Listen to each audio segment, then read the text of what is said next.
पाकिस्तान हो या बांग्लादेश या फिर अफगानिस्तान, एक समय ऐसा था जब इनका सिख धर्म से गहरा नाता था। पाकिस्तान की धरती पर तो सिख धर्म का जन्म वहीं पहली बार फला फूला था। हालांकि आज पाकिस्तान, अफगानिस्तान और बांग्लादेश इस्लामिक देश हो चुके हैं, लेकिन इस्लाम के बीच मौजूद है पुरानी जर्जर खंडरों में तब्दील हो चुकी सिख धर्म की पहचान। सिख गुरुद्वारा आजादी से पहले पाकिस्तान के हिस्से में भारत से ज्यादा सिख और उनके गुरुद्वारे मौजूद थे, तो वहीं बांग्लादेश में भी सिख गुरुओं ने सिख धर्म का प्रचार प्रसार किया। अफगानिस्तान सिखों की फतह की कहानी कहता है, लेकिन आज के समय में सिखों के ऐतिहासिक धरोहरों को न केवल तबाह किया गया बल्कि उनकी स्थिति बेहद भयावह हो गई है।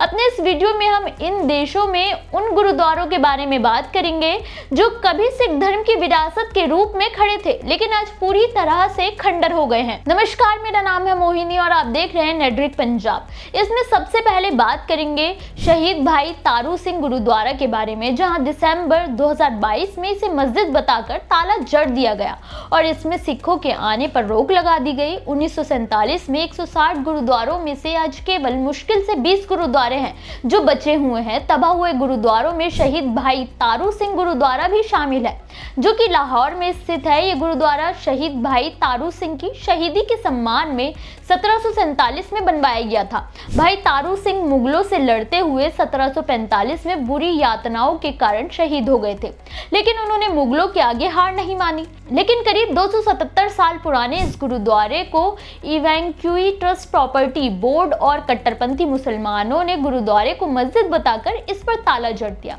जिससे यहाँ सदियों से रोजाना होने वाला गुरु ग्रंथ साहिब का पाठ रुक गया। अल्पसंख्यक संरचना संगठन ने इस मामले में आवाज भी उठाई, लेकिन इस्लामिक कट्टरपंथियों के दबाव के कारण गुरुद्वारे पर ताला जड़ दिया और यह ऐतिहासिक गुरुद्वारा सिखों के हाथ से चला गया। दूसरे नंबर पर है गुरुद्वारा रोडी साहिब। पाकिस्तान के तरन तारण जिले में मौजूद है गुरुद्वारा रोडी साहिब।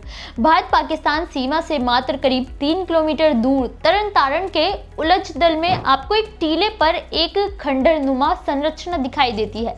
ये संरचना ही कभी ऐतिहासिक गुरुद्वारा कहलाता था, जिसे भाई वधवा सिंह ने श्री गुरु नानक देव जी के सम्मान में बनवाया था।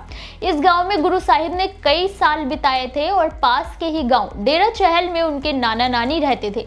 पाकिस्तान के हिस्से में आने के बाद इस्लामिक ताकतों ने यहां हमला करना शुरू कर दिया, लूटपाट मचाई और यहीं मुसलमानों ने कब्जा कर लिया, जिसके कारण यहाँ पर सिखों ने आना बंद कर दिया और ये अब पूरी तरह से जर्जर हो चुका है। इसे कई बार सरकारी दस्तावेज में गुरुद्वारा घोषित किया गया है, लेकिन केवल पिक्चर खींचने और वीडियो लेने के अलावा इसकी सुरक्षा के लिए कुछ नहीं किया जाता है, जिसके कारण ये पूरी तरह से अब खत्म होने की कगार पर है। अब बात करते हैं गुरुद्वारा साहिब एबटाबाद की। कुछ समय पहले एक खबर काफी सुर्खियों में थी। पाकिस्तान के खैबर पख्तूनख्वा प्रांत के एबटाबाद में मौजूद गुरुद्वारा साहिब को इवैंक्यूई ट्रस्ट प्रॉपर्टी बोर्ड के एक अधिकारी ने 1 करोड़ रुपए की रिश्वत लेकर इसे बेचने के साथ साथ इमारत को गिराने की भी इजाजत दे दी थी, जिसके बाद खबर आई कि खरीदार वाहिद बाला ने इस गुरुद्वारे में अपनी 2 पत्नियों के लिए बुटीक बनवाकर शुरू कर दिया था और गुरुद्वारे की जमीन भी वाहिद की दोनों पत्नियों के नाम से थी। इस खबर के सामने आने के बाद सिख संगठन ने इसे बचाने की भी तमाम कोशिशें की, लेकिन हैरानी की बात तो ये है कि एक ऐतिहासिक गुरुद्वारा बेचा जाता है, उसे ध्वस्त किया जाता है, लेकिन सरकार को इससे कोई फर्क नहीं पड़ता। पाकिस्तान के अनगिनत गुरुद्वारे हैं जो पूरी तरह से अस्तित्वहीन हो चुके हैं, जिनके शायद नाम तक किसी को याद ना हो। अब बात करते हैं गुरुद्वारा संगत टोला की। बांग्लादेश के ढाका में कभी सिख धर्म की शान के रूप में खड़ा गुरुद्वारा संगत टोला 9वें गुरु तेग बहादुर के यहाँ आगमन और सिक्खी की लौ को बढ़ाने का प्रतीक रहा है। इसे 1666 से 1668 के आसपास गुरु तेग बहादुर ने बनवाया था, लेकिन बंटवारे के बाद बांग्लादेश एक इस्लामिक देश बन गया और इस गुरुद्वारे की स्थिति बेहद जर्जर हो गई है।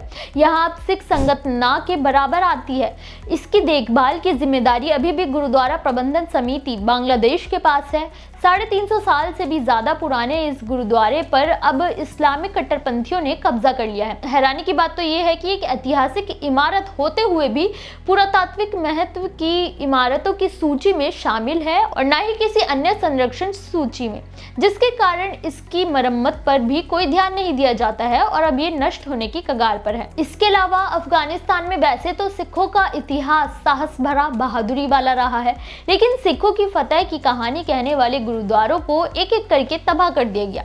खासकर 1992 में गृह युद्ध के बाद काबुल में मौजूद करीब 8 से 10 गुरुद्वारों से निशान साहिब हटा दिया गया ताकि वहां सिख न जाएं। लेकिन किसी तरह गुरुद्वारा कार्ड परबोमन साहिब बचा था।